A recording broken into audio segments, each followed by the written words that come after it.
Louvado seja o nosso Senhor Jesus Cristo e sua Mãe Maria Santíssima. Para sempre sejam louvados. Ontem, dentro do contexto de uma ceia, um homem chega perto de Jesus e diz que feliz é aquele que come o pão no reino de Deus. E Jesus, então, conta uma parábola dizendo, né, para eles da importância de estar disponível para o reino. Muitos são chamados. Nós poderíamos dizer que todos são chamados. São poucos aqueles que dão de fato uma resposta favorável a Deus e que se coloca no caminho, no reino de Deus, de modo total, com a totalidade da vida. Nós muitas vezes acabamos por dizimar a nossa vida, né? Nós pegamos uma parte do nosso tempo, uma parte do que temos, uma parte das nossas atenções e dedicamos a Deus. Deus não precisa da parte, de nenhuma parte da nossa vida. Deus quer, na verdade, a totalidade e que todos os nossos atos, o nosso tempo, a totalidade do nosso tempo seja consagrada a Ele. E é por isso que o Evangelho, de fato, se torna um tanto exigente. Hoje, na nossa leitura, na nossa liturgia, nós vemos a exigência para o reino de Deus na imagem, na figura da cruz. Quem quer ser meu discípulo deve tomar a sua cruz, se colocar atrás de Jesus e segui-lo. E não existe outra imagem mais perfeita de uma entrega total do que a cruz de Cristo. No alto da cruz, nós vemos de fato a imagem do nosso Deus estampada, a imagem verdadeira e perfeita do amor. Por isso, quando nós nos colocamos no reino de Deus, né, a caminho, a serviço de Deus, precisamos de fato nos sentar e fazer cálculos. Se nós somos capazes de fato de começar uma empreita e terminar essa empreita, de levar a bom termo, de chegar até o fim. Porque senão seremos como aqueles homens que Jesus conta hoje nas duas parábolas. Tanto do rei que sai para guerrear contra o outro e precisa avaliar se com 10.000 homens ele é capaz de derrotar um outro que vem contra ele com 20.000.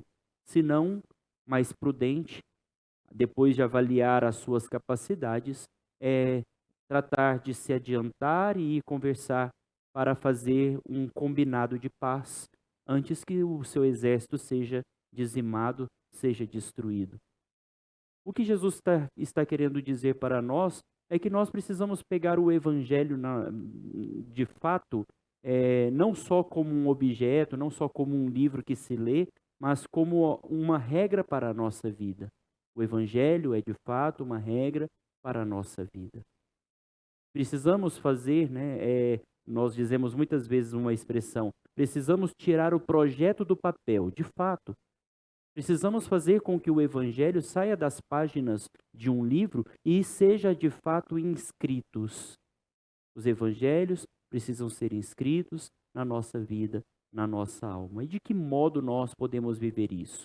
Em primeiro lugar, amando a Deus sobre todas as coisas, dedicando nossa vida, o nosso tempo, de modo integral, em todos os nossos atos, em todas as coisas que vamos fazer, integralmente consagrados ao nosso Senhor.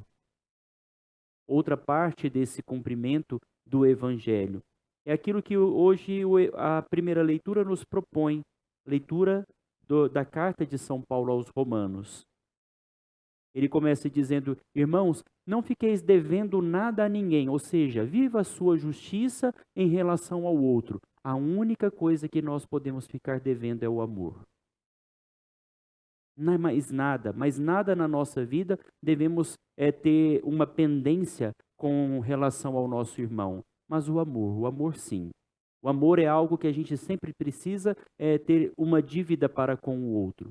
E aí é citado todos os mandamentos que diz respeito à nossa relação para com o outro. Não cometerás adultério, não matarás, não roubarás, não cobiçarás.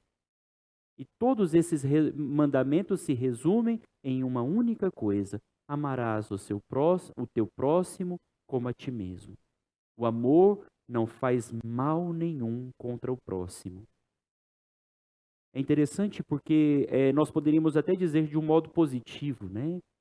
Não só o amor não faz mal nenhum, mas o amor se adianta em fazer o bem ao outro.